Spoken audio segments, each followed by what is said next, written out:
Urban Media Today talks sports with Ray Porter Jr., Vince Butts, and Trevin A. Jones on Urban Media Today Radio. It's game time! It's Urban Media Today Talks Sports. You got my man Trevin A. Jones. Did I just say my man Trevin A. Jones? You got my man Vince Butts. You got John McCann. You got Keith Flatt Jr., Coach William Greg Hoyt Jr., Ray Porter Jr., my man John McCann. And then we got a special guest, Sean Gibson. That means we're going to talk Negro League baseball. We're especially going to talk about Josh Gibson, his great-grandfather, correct? That's correct. All right, because every other time I say great, I remember you correct me a couple of times. It's his great-grandfather, Josh Gibson. And Sean's been doing some big things, so I'm quite sure his great-grandfather would be very proud of him. I know the Gibson family's proud of him. I'm proud of him because I've seen what he's done. And that being said, Sean, what we're going to do is we'll jump right into it. Tell us about the Josh Gibson Foundation. We're going to talk about a lot of things tonight, people, but we're going to start off with this first. Talk about the Josh Gibson Foundation, how it got started, and what your role in it is. Yeah, as you mentioned, I'm the great-grandson of Josh Gibson. And so my grandfather, Josh Gibson Jr., actually started the foundation. He also played in the Negro Leagues as well. He played with the Homestead Grays the last 2 years in 1949 and 1950. And so he actually started the foundation in the late 90s, early 90s, I should say, late 80s. He started the foundation, but basically it was just a name as a concept. Then once I got out of school, out of college, I got involved with the foundation. And we started off with just a baseball organization. We were just doing strictly baseball. And then, we noticed that a lot of these kids needed some kind of educational component. And so that's when we started adding our after-school programs, our curriculums in the schools. So we just started adding on different programs. We have a mentoring program, we have a STEAM program, we have a boys and men mentoring program. We have 3 locations, one in the Hill District at Ammon Rec Center, and we in 2 public schools at Langley K through 8 and at PCA, Pittsburgh Classical Academy, 6 through 8. So, we've been around for about 17 years. And the most important thing is that we just want to let people know that the most important piece about Josh Gibson and the history that we have here in Pittsburgh. And we had 2 of the greatest teams right here in Pittsburgh with the Homestead Grays and the Pittsburgh Crawfords. And Josh happened to be on both of those teams. So there's a lot of Negro League history right here in our town that we should celebrate more. Most definitely. And I like it. And for those who don't know, tell people who your great-grandfather is, please. Josh Gibson. Josh Gibson is my great-grandfather. And as people always try to say the black Babe Ruth, but we say Babe Ruth is the white Josh Gibson. Correct. Got you. And I say that to say this. Anybody that plays baseball or knows a little bit about baseball knows that if you bat 300 in a season, you're perfect. You're considered perfect. Okay. Josh Gibson is reportedly to have recorded batting 461 in a season. Goodness. Does that mean he got a hit every time, Sean? I'm like, oh my goodness. Just about. I mean, he didn't strike out much. But I'm glad you brought his stats up because, I've been doing several of these Zoom interviews. I just did one last week, and somebody brought up about the home runs and hitting the ball at Yankee Stadium and, this and that. And, some people try to discredit not just Josh's stats, but the Negro Leagues in general, and trying to say they played against barnstorming teams, then they played against great competition compared to the major leagues. And I always say this, that was not their choice. They would have loved to play in the majors. That was a choice made by society. So they played who they had to play against, but Josh has also played overseas. A lot of those guys played in Cuba, Puerto Rico, Mexico, Venezuela. Josh he was an MVP in Puerto Rico. So, these guys play baseball. They call it never drop the ball. They play baseball all year round. But, people try to discredit their stats. And, the other thing I always try to tell people is that never say Josh Gibson is the greatest baseball player. I always say he's one of the greatest. And when people always say Babe Ruth is the greatest, I say, how can you say Babe Ruth is the greatest when he played against black baseball players? No, he did not. So anybody that played in the era where they didn't play against black and white, you can't say they're the greatest. They're one of the greatest, but you can't say Babe Ruth's the greatest. Right. How about this though? I thought about this before the show started, and you think about catchers that was also hit for power in Major League Baseball, like the Johnny Benches and Mike Piazza and Tim McCarver and several others. Could we state the claim that Josh Gibson was the greatest catcher? Period. Played defense and hit for average and hit for power. I mean, everybody has their own opinion, but you got to look at it back then. You know, we all know those stadiums back then were 457 feet. You're talking about stadiums that are huge compared to the stadiums that are now. The stadiums they have now are made for home runs. But Josh was a great defensive catcher as well. So, you know, he was an all-around baseball player. You know, people talk about his home run greatness, but he was definitely a great catcher as well. Absolutely, yeah. And you mentioned great stadiums. Ford Field, 457 feet to center field. Right. If they pushed that wall in, you probably would have had almost 100 home runs in the season. There you go. Exactly. Are you playing that PNC Park right now? For sure. Oh, yeah. People be parked out there in the river, man, just waiting for that ball to come. Man. And that's cool. I'm glad you said that because, Ray, to answer your question directly, as much as I love the history and legacy of Josh Gibson, I wouldn't call him the greatest catcher of all time because in the Negro League, he had catchers like Judy Johnson that was before him that he that helped him hone his skills. There was players back in 1928 when Josh got into the league that were already playing catcher. Remember, well, if you don't know, he was supposed to be a substitute, a backup catcher. At that time, and with him coming in, of course, you had the fellas that played before him that were good. They might have not have been the hitters that Josh Gibson was, but I'm quite sure defensively their skills helped Josh enhance his skills as he went on. And I got to point something else out too. Josh started playing baseball in 1928. He wasn't inducted into the Hall of Fame until 1972. Think about that. 1928. He's in the Hall of Fame in 1972. So that means that's years after he finished playing. Well, he died in 1947, so it was still years after that. Yeah, it's like, go ahead. But didn't he get it at the same time as Jackie Robinson? I'm not gonna look that up. Yeah, Jackie Robinson crossed the color barrier in 1947, correct. Right. But getting back to your point about the Hall of Fame, I don't know if some of you may or may not know this, but when Ted Williams went to the Hall of Fame in 1967, in his Hall of Fame speech, he mentions that one day he hopes that the Negro League players like Josh Gibson and Satchel Paige get into the Hall of Fame.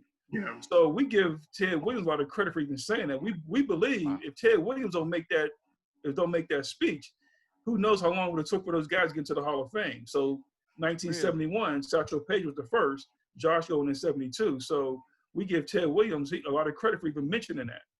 And that's amazing that you said that because if I remember correctly, Ted Williams is known as a nasty player. Like he was a mean player out on the field. So for him to give kudos to the black baseball players and hope that they get into the Hall of Fame, that's big. That was big, right? Yeah, really, that's respect. And they played against those guys. They played against those guys in barnstorming. Dizzy Dean had a team, and Satchel Paige had a team. So they I mean, regardless of how he was, we can hate. Personal was personal off the field. But on the field, we respect each other's talent. And he understood their talent. He respected it. Right. And that's great. Now, when Josh did get into the Hall, who represented him with his plaque? My grandfather, Junior. So we have pictures of my grandfather, Josh's sister, Josh Gibson, the baseball player's sister was living, Annie. She was the youngest out of the three kids. She was there. My grandfather's second wife and my aunt. So it was like four of them up there. So they was up there received the plaque. That's great. I love it. Oh, that's what's up. And then if it wasn't for Cumberland Posey, I know that's a big figure in the family history because he's the one that gave Josh his chance, right? Yeah, well, it wasn't Posey.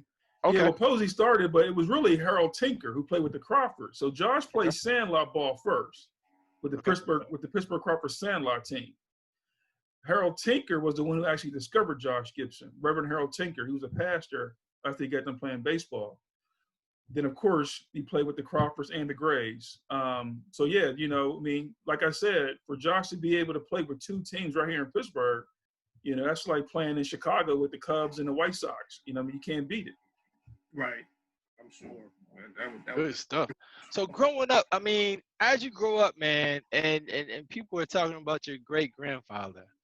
He was big time here in Pittsburgh, but he's from Georgia. I think he moved to Pittsburgh at the age of 10. They moved here when he's 11. He's from Buena Vista, Georgia, small town, man. When I say small, I mean small. I went there about 12, 13 years ago for the first time. And, you know, I used to tease friends of mine in college where they came from a country town. And I used to always say, man, you probably came from a town with one street light. Not knowing that one day I would go to a town with one street light. Buena Vista has one street light. Okay. They still have dirt roads.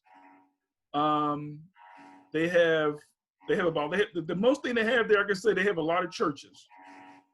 They have no hotel. I stayed in a bed and breakfast. They have 3 restaurants, one's a soul food restaurant, a Mexican restaurant, and a Subway. all right, man. They have about 5 police officers. It's about 2,500 people there, man. But I can tell you one thing, they love Josh Gibson. As soon as you come into the town, it says, welcome to the home of Josh Gibson. They named the youth center after Josh Gibson. There's a big water tower called the home of Josh Gibson. So it's about 2 hours from Atlanta, about 45 minutes from Columbus, Georgia. Wow.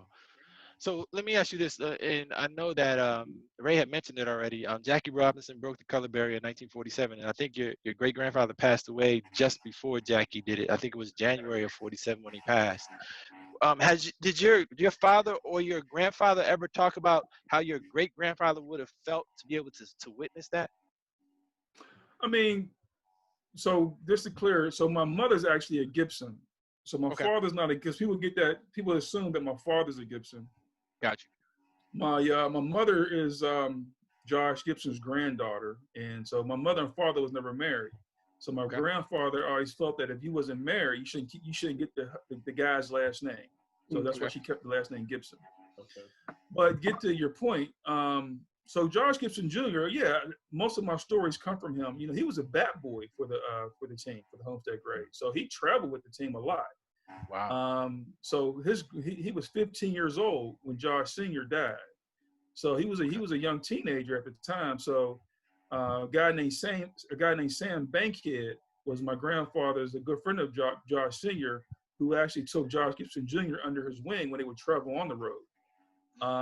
So he told us all the stories about the racism, things where they actually, when they went to certain cities, they couldn't stay in hotels, so they would stay when the community would open the doors for them.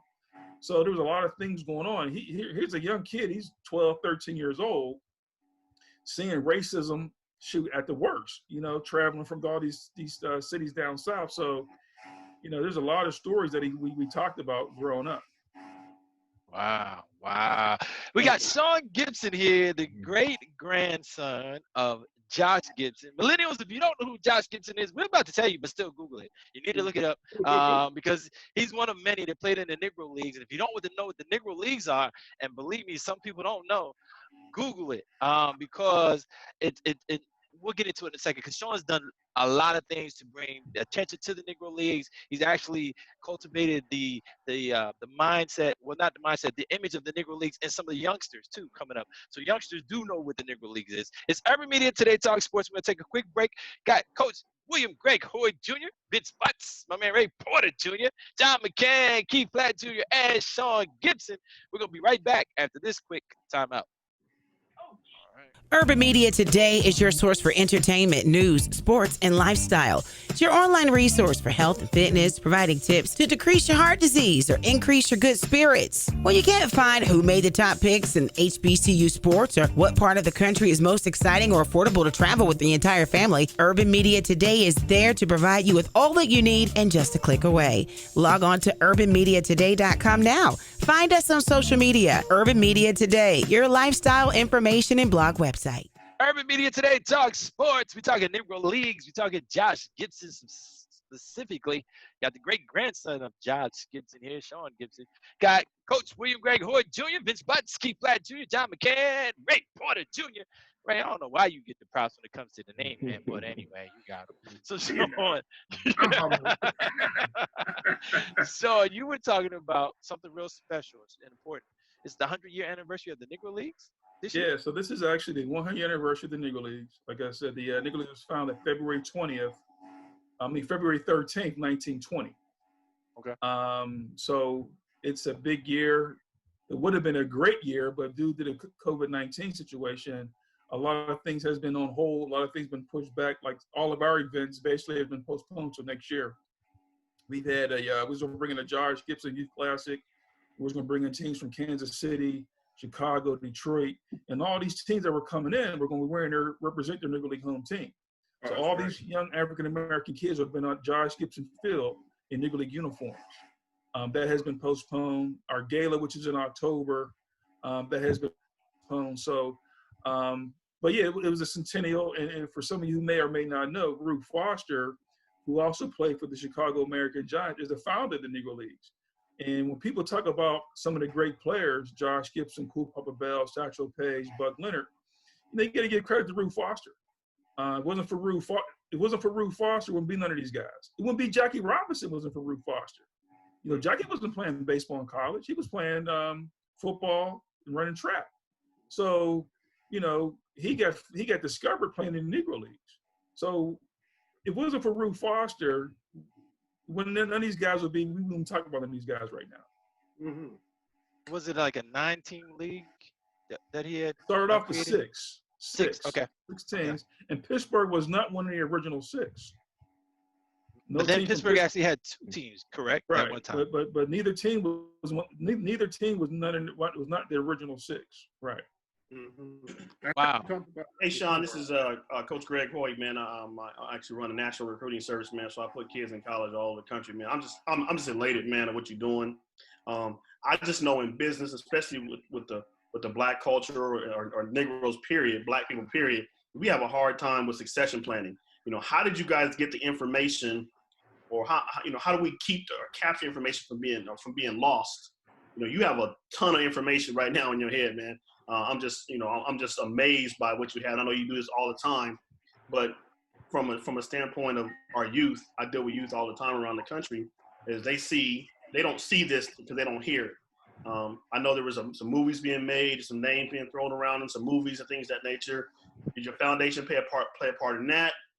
And then how are you guys planning on moving that information about the centennial, about the 100-year, about the Rube Fosters and all these guys? How are you guys mobilizing that information to keep it going so we don't lose that? Yeah, great question. That's a great question. So first of all, what we're doing, there's a Josh Gibson we did a Josh Gibson documentary that kind of captures. It was done through the family. It was produced by Duquesne University. Bill Hillgrove, the voice of the Pittsburgh Steelers, is the voice over it. Mike Clark was the adjunct professor working on it. So we do have a documentary that continues on a legacy about Josh Gibson. Moving forward, like you said about the centennial, you know, we've done several events. We've been doing events since 2006. All of our events are filmed. So we film all of our events. Actually, for the centennial, we was putting segments of sound bites of all of our. We give out something called the Josh Gibson Legacy Award, and the recipients has been from Juan Marshall, the Clemente family, Reggie Jackson, Barry Bonds, all those guys. So we was putting together sound bites from all those guys talking about Josh Gibson, his show at our 100-year centennial. So the one thing that we've done, we have an archive of all of our events that we do, especially with our celebrities and things like that. We do capture that way. So that's one of the ways that we do it. And then, you know, I go around speaking to different schools, not just locally, nationally as well. For the centennial, I had a contract with minor league baseball. I was scheduled to hit about 30 minor league baseball cities this year to talk about the Negro League centennial. So, you know, for us, it's just mainly just getting it out there.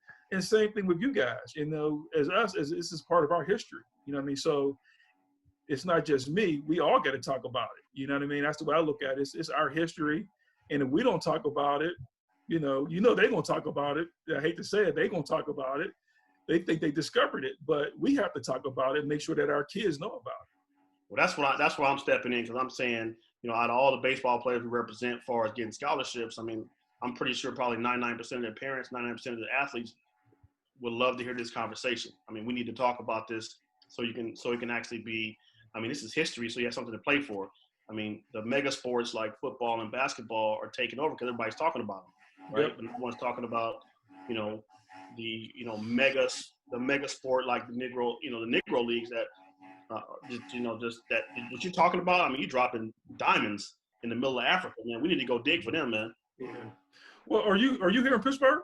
No, I'm in California. I'm on the West Coast. Okay. Well, what I'll do is when we get off, send me your address, Yep. and I'll send you some documentaries that you can share with your people down there, kids. Yeah, I can definitely share that. Send you some documentaries. And vice versa, because I'm getting all the pro players, Gary Pettis, Jeremiah, Jermaine Dye, David Justice. They all send me their kids to get them scholarships. So I'm dealing with all the professional players, and these people I want to bring to the table just so we can kind of iron the wrinkles out of everything you have. I mean, this is a great conversation we have today. I'm loving this.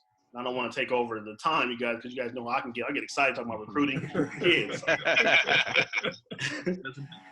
Well, definitely give me information, because there's an organization we work with here in Pittsburgh called Pittsburgh Hardball, and it's mostly all African American kids, where they're trying to get kids into school. That's what I do. Okay, great. That's great. Yeah, hey, Sean, you got to tell everybody about, and I think I got this right. Correct me if I'm wrong. Because Sean and I did an interview years ago, which I loved because it was right before his great-grandfather's birthday. And you actually met the great-grandson of Babe Ruth. Is that right? Yeah, that's a good, not met. He's a good friend of mine.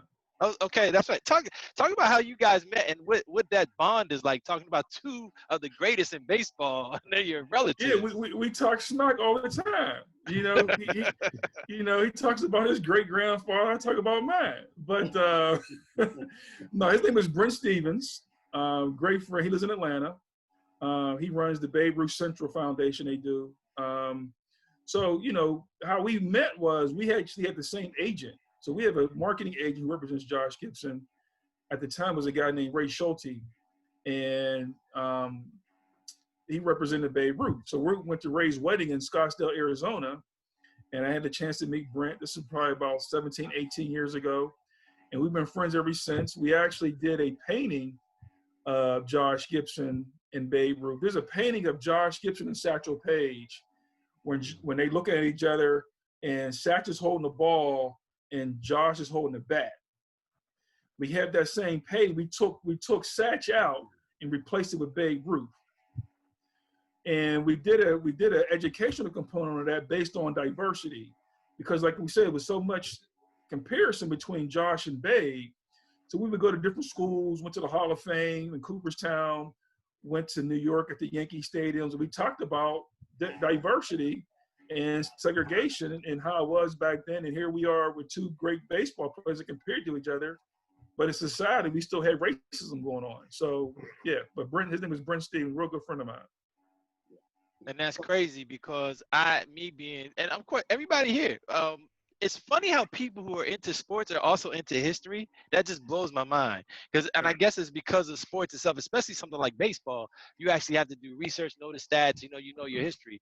But when I'm looking at Keith Platt Jr. too, being one of the youngest on the screen, Keith got a lot of history in his head, and he's the ultimate sports fan. And I say that because he can spit off stats and what happened in the past. So it's kind of interesting when you make that correlation, and I never thought about it, so I'm looking at all of you right now, how all of us loving sports are actually historians too. Because if somebody comes up with the wrong stat or the wrong information, especially about a black athlete, we're going to correct them. Absolutely. Well, I will say this too, man, is that, somebody asked me, how does it feel to be a descendant of Josh Gibson? I'm like, well, it feels great, of course. But I will say this, the one thing I will say is that you get a chance to meet a lot of other family members. I mean, I have friends of Major League, from like I said, Babe Ruth, Satchel Paige, Bud Leonard's family, wow. Orlando Cepeda's family, Roy Campanella's family. I mean, you go down. That's one thing we have in common. We all stay in contact with Clemente family. We all stay in contact. So, we have our own little fraternity, within each other, just based off of being the descendants of Major League or Negro League or Major League Baseball players. Wonderful. Sean, how much? Go ahead. Sean, how much do the HBCUs help you guys out in terms of keeping this information at the forefront? Man, that's a great question because it's so funny you said that. So Major League Baseball, so make a long story short, we had a program the foundation created called the world's largest warm-up. And the concept was something like, you ever see, remember they did the Olympics, they carried a torch through different cities? Yes. With the Olympic torch. Well, we was going to do a baseball. It was going to be black baseball, and we wanted that ball to travel through different cities and end up in LA during the All-Star weekend, right? It was mainly just playing catch with a neighborhood person or get whoever's involved. We had Andrew McCutcheon on board with us on this. And so that's why I think I told you earlier I had a contract with minor league baseball. Well, I pitched this to Major League Baseball first. They told me if the Negro League Baseball Museum wasn't on board, they wasn't going to do it. So I said, well, I don't want them on board because some of y'all don't know this, but the Negro League Baseball Museum, none of the family members have no relationship with the museum.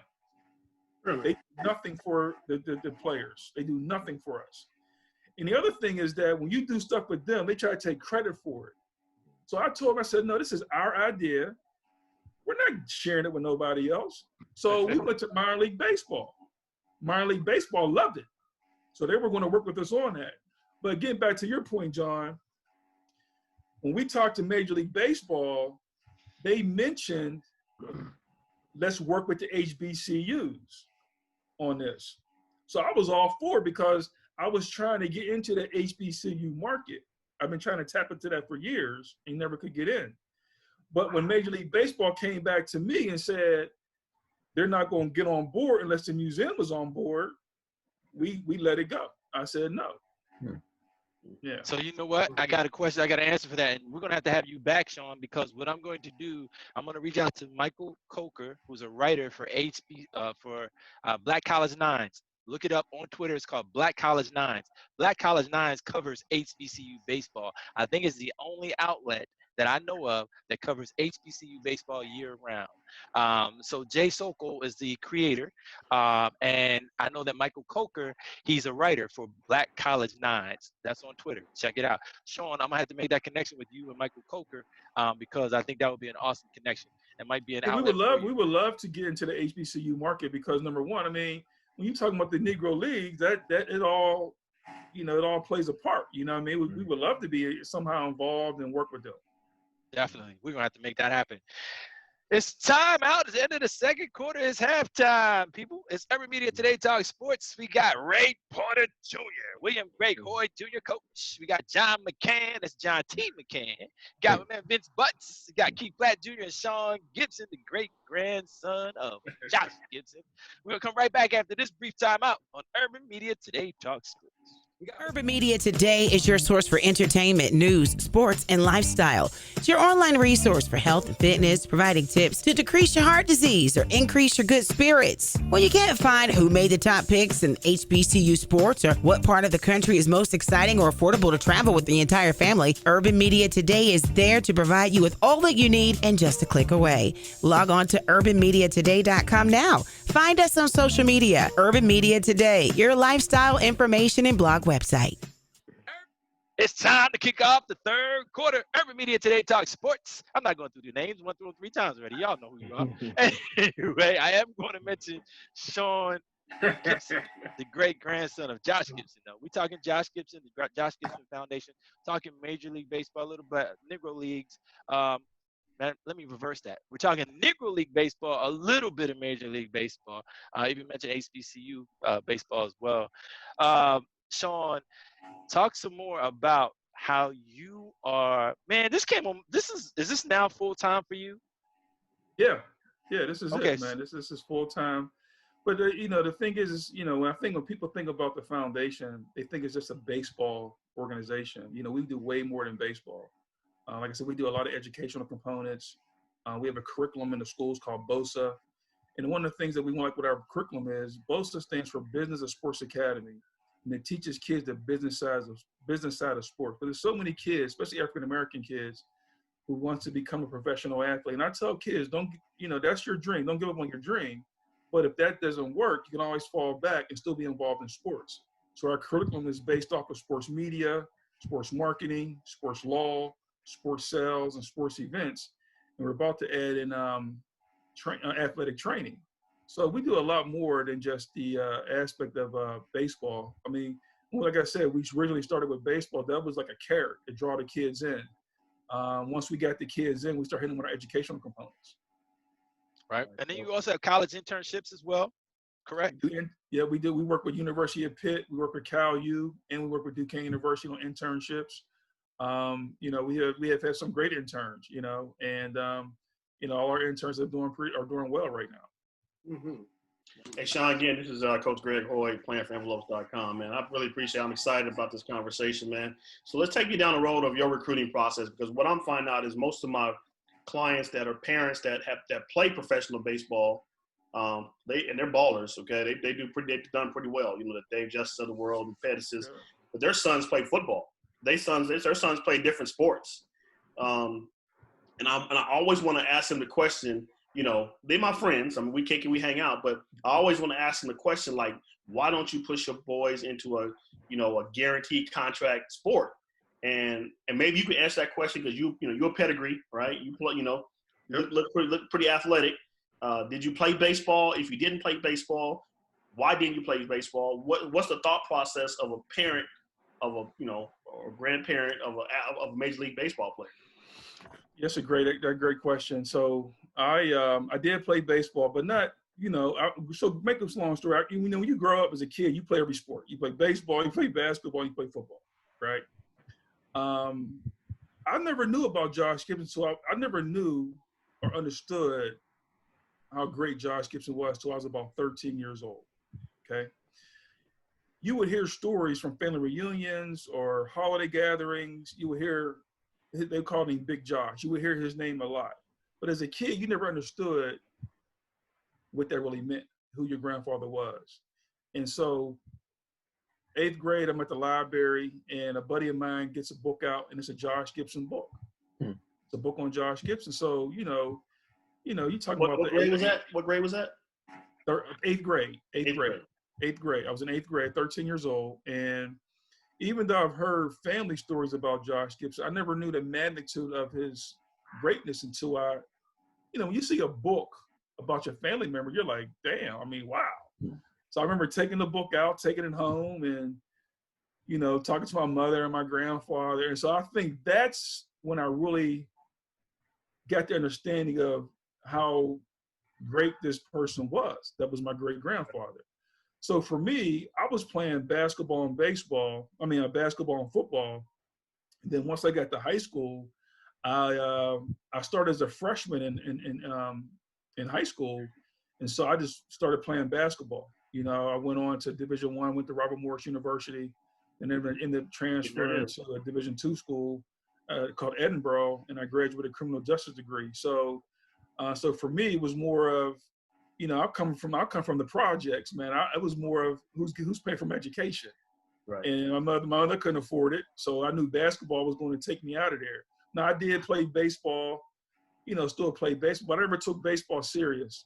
It was always football or basketball. And I think, in certain neighborhoods, you kind of engage what other kids are doing.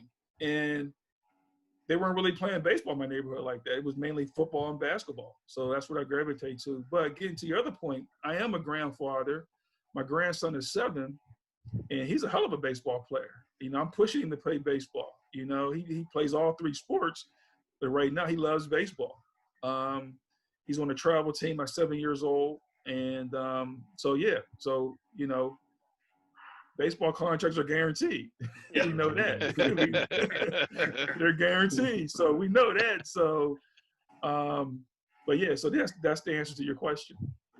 So do you talk to kids about recruiting, about the recruiting process? I mean, you seem like you got your hands on a lot of young athletes. Do you talk to them about, what to look for? I mean, because we all here, baseball exists everywhere. We just don't know what parts it is. It can be the same park in your backyard. We just don't know it exists. Yeah. So like I mentioned, so another my partner called Pittsburgh Hardball Academy, a young kid. He actually went to HBCU. His name was Nelson Cooper. He went to North Carolina Central. He played baseball there. He's out of Seattle, Washington. he got a job here in Pittsburgh at PNC Bank. So him and another guy runs it. So yeah, we talked to them about recruiting. They had me come in and talk about recruiting. I think some of these kids, as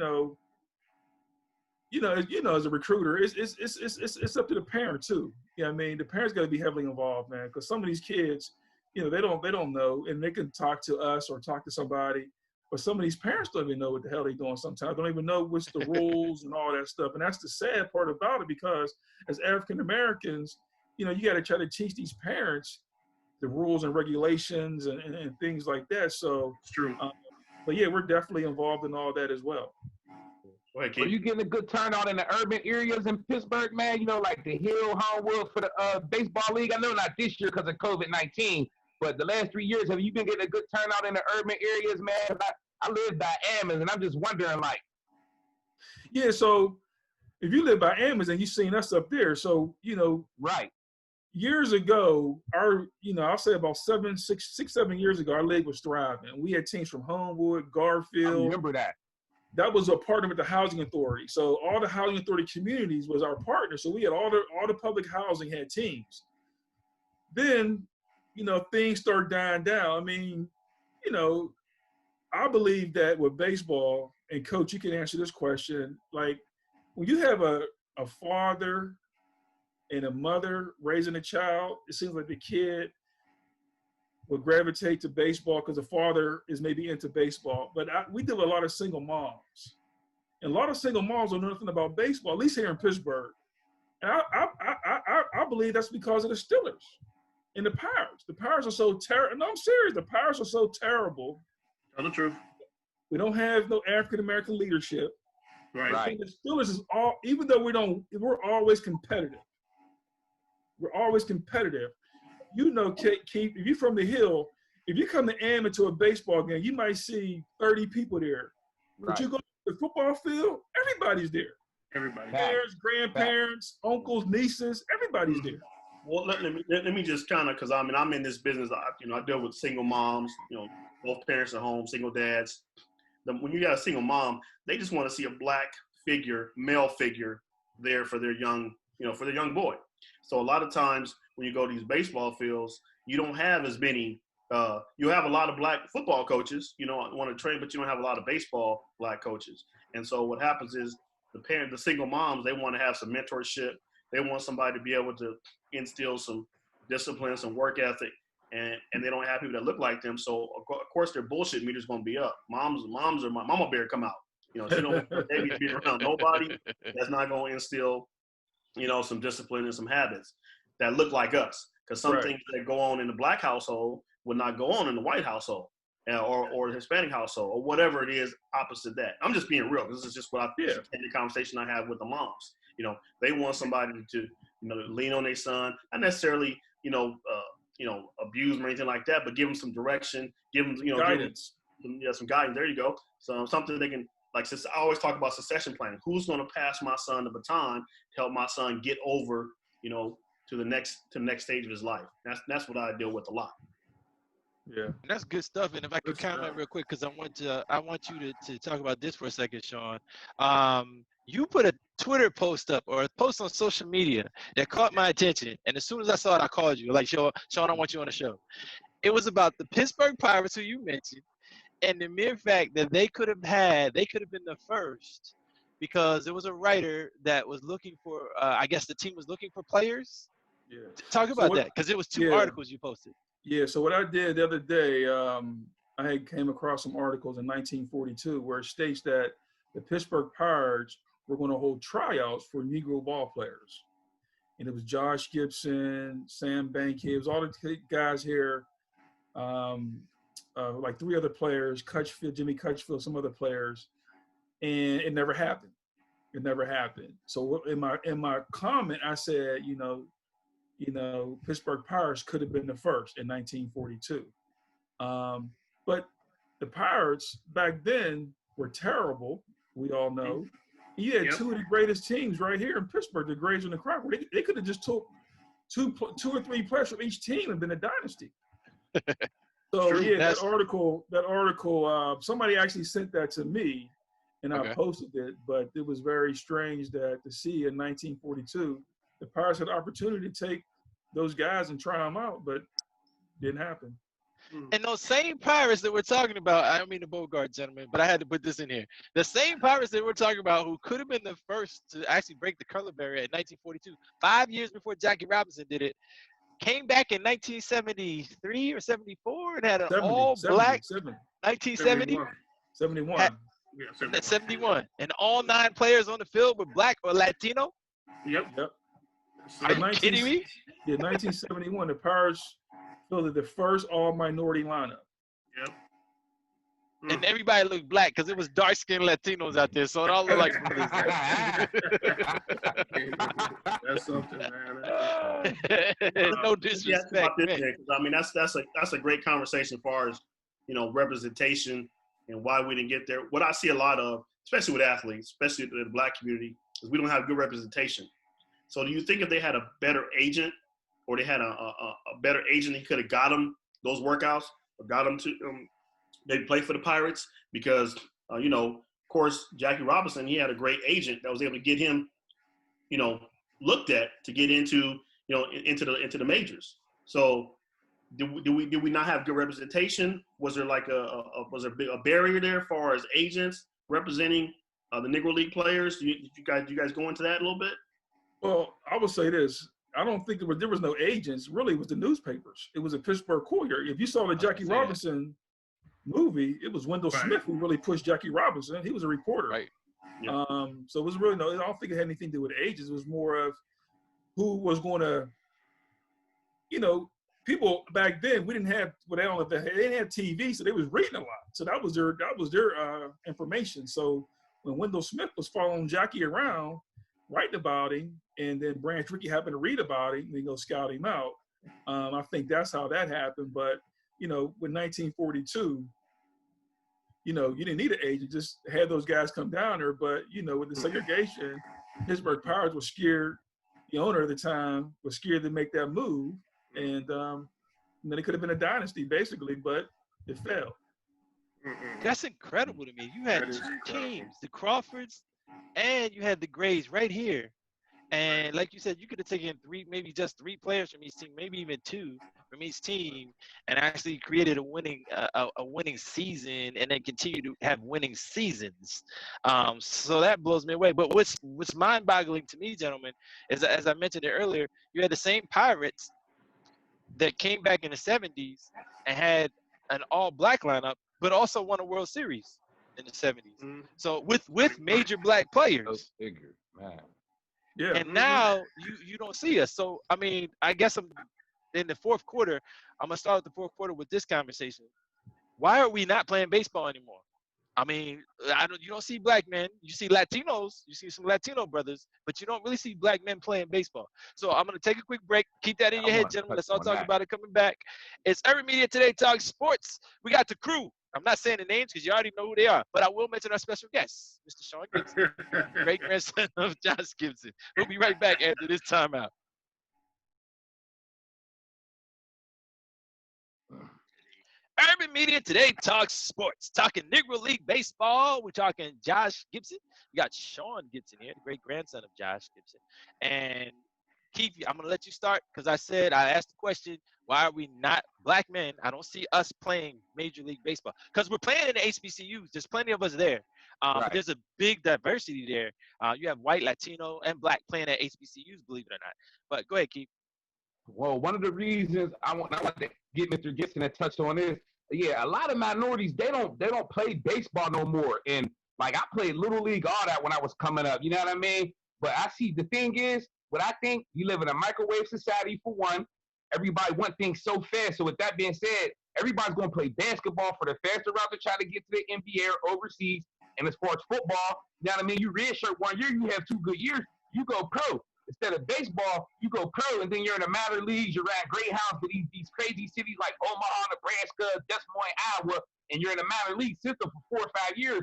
Where if you go straight to the NFL or basketball, you're pretty much out there if you're a stud. But if you're still in baseball, you're going straight to the minor league. So I think everybody really wants the glamorous lifestyle and all that stuff. You know, a lot of us kids is from the hood. We ain't had nothing. So, you know, they see that, and that's what they want to do. They don't want to go wait the baseball route. And like I said, be in Omaha, Nebraska for 3 years, then travel to Brooklyn, New York to play, and then a crazy town in Florida or something. You know what I'm saying? So that's why I think a lot of minorities don't want to play baseball. They don't want to go the route. Like, they want to go the quick cash route. But what Sean and Coach brought up earlier was, and they said it subtly, but it's big time. Baseball contracts are guaranteed. Guaranteed. NFL contracts aren't guaranteed. NBA contracts aren't guaranteed. Yeah, but hey, man, bruh, if we're thinking as black men and unifying and trying to think about our finances, for example, not to cut you off, I'm just saying. No, go ahead. You meant to. Go ahead, cut me off. Go ahead. Look at I'm looking at him, for example. But he got drafted in both sports. He wanted to play football.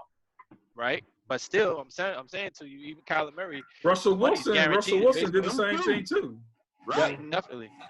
But go ahead, you all. I didn't mean to cut you off. Go ahead, Sean, Coach. Let me jump in on that, because they have better negotiation agents in football than they had in baseball.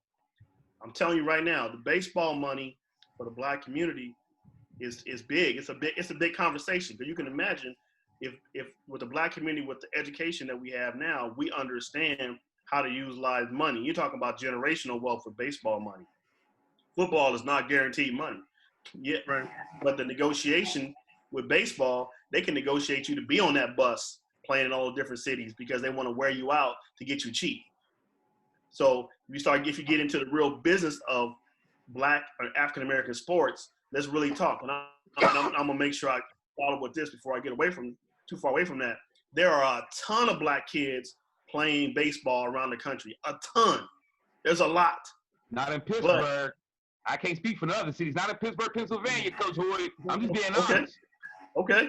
All right, but there are a ton of black kids playing baseball all at parks all around the country. But what happens is that if they can wear you out with the negotiation, and we're not teaching our kids how to be good negotiators. Okay, we got to teach them to be better negotiators in these contracts, better negotiators on these fields, and have agents come in and negotiate better contracts.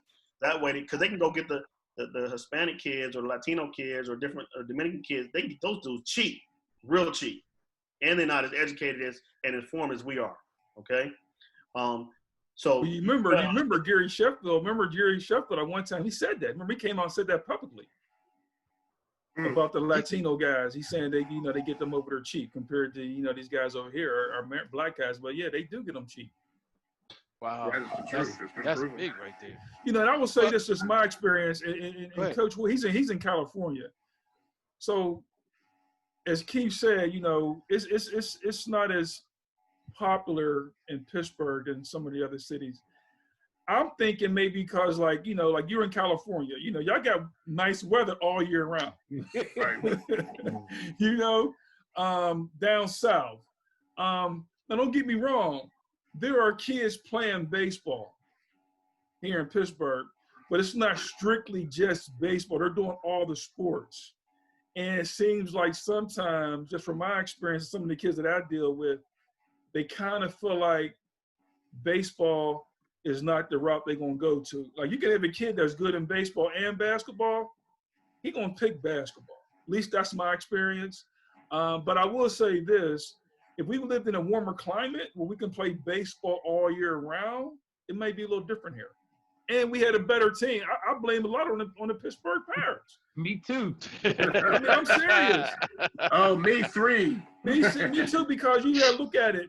Before we had that 3-year stint of the wild card, before then we haven't won a playoff, been to a playoff game, and I had a winning season in 20 years. Right. So some of these young kids who might have been in their 25 or 20, they never saw a winning team. So why would you go to a game and support a team? Yeah, it's hard. Let me ask you this question too, because you and I touched on this. Man, Sean, that interview might have been 6 years ago, 5 or 6 years ago. When I think about it, Heritage Hall, the Pirates got rid of it. Yes, you're right. Legacy Square. Go ahead. Legacy Square. Go ahead. So 2015, the Pirates decided to call me in for a meeting. They ambushed me. And I was pissed because I don't know if you remember a guy named Chaz Kellum. He's in a wheelchair. Yes. He worked there. Right. You know exactly who you're talking about. Yep. So Chaz, I'm getting off the elevator now. I'm there meeting for something totally different. I get off the elevator. Chaz said, "Hey man, I want to give you a heads up. They're removing the statues." So I'm like, "What?" Oh, you know what? Let me cut you off for a second. Go back and say what it is. So for those people who don't know, and then go into the story. So back in 2006, during the All-Star game, Pittsburgh Pirates under Kevin McClatchy decided to put 8 bronze statues of Negro League baseball players at the stadium. So they had 8 bronze statues with a computerized kiosk that talked about each player. Then they had banners of all the other players that were not on the statues. So it was called Legacy Square. And so it went from 2006 to 2015. So now that I'm going into this meeting, I already know what they're talking about. So they're kind of BSing around. I'm like, look, man, get to the point because I already know why I'm here now. So they're telling me they want to remove the statues because they wanted to do some renovation in the ballpark to spread people out throughout the ballpark. So I said, okay. I said, well, then if y'all want to do that, instead of getting rid of the statues, won't you spread the statues out throughout the ballpark like a scavenger hunt? Put Josh Gibson in section 201, put Satchel Paige in section 205, and they can go around and see them. They ain't like that idea. I'm like, oh, they just trying to get rid of them. So they're asking me, well, do I want them? I'm like, what am I gonna do with some bronze statues? He's like, I'm gonna just put them in my car and take them home. I said, at the time, I was like, no, I don't want them. So they said, oh, we're gonna make sure we're gonna take care. We're gonna put Josh and some. I said, look, it's not about Josh. If you're gonna do something for all the players. It's not just about Josh. So make a long story short, I get in the car. I'm driving home, and I'm like, damn. They asked me, do I want them? I said, shoot, I might as well take them and try to sell them, right? So I called my auction guy, David Hunt with Hunt Auctions. I said, Dave, I may be into some statues. I said, do people buy statues? He said, man, people buy anything. So I called the Pirates back the next day and said, we'll take them. But the crazy part about it was when I called them and said, we'll take them, you know what they had the nerve to say? Well, when you going to pick them up? I'm like, what? I said, I can't just throw these things in my car. So David Hunt, we did the All-Star game was in Cincinnati in 2015. His people came down, loaded them up on a truck, took them to Cincinnati. We raised $195,000. The joke is, if the Pirates would have known how much money we'd have got for them, they would never give them to us. Yeah. Most definitely not. They still be in PNC Park, bro. Yeah. I used to always wonder, man. But we do have something coming up next. So we have something called Josh Gibson Legacy Park. That's coming at Station Square. They're already up. There's 8 monuments, and there are 4 of them's already done, but they're covered up right now because of COVID-19. We're supposed to have the celebration around baseball season, but everything happening. So phase 1 is up. So we'll look out for that. They're already up, covered up. If you go to Station Square, right across from the Sheraton Hotel, you'll see them right there. Cool.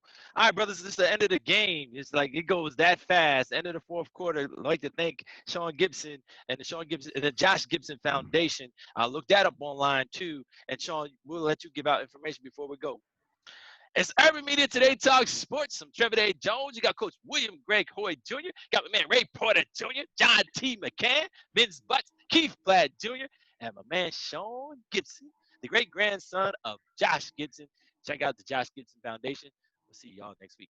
Urban Media Today talks sports every week on Urban Media Today Radio, where you can listen in on free music and podcasts on our SoundCloud station at Urban Media Today. And for more information, log on to urbanmediatoday.com, your lifestyle, entertainment, and sports blog website. What type of games being played? How's it going down? I get up, all right?